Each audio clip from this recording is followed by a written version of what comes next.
2 गुना 2 4, 4 गुना 2 8, 16 से 8 तो 6 256।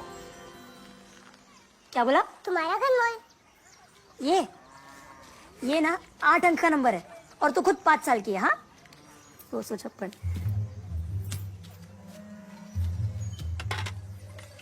256 गुना 256 गुना 256 फिर से तो 1 6 7 7 7 2 1 6। शकुंतला कैसे किया? जवाब को दिया जाता है। चल झुट्टी। मैं झूठी नहीं हूँ। तो समझा कैसे किया? समझा नहीं सकती, दिखा सकती हूँ। सिर्फ घनमूल आता है या और भी कुछ कर सकती है? मैसूर पाक दोगी तो बताऊंगी। मैसूर पाक क्या, मैं तुझे पैसे दूंगा, फिर उससे तो कुछ भी खरीद सकती है। कुछ भी? हाँ। 5 6 7 8 5 गुना 4 5 6 7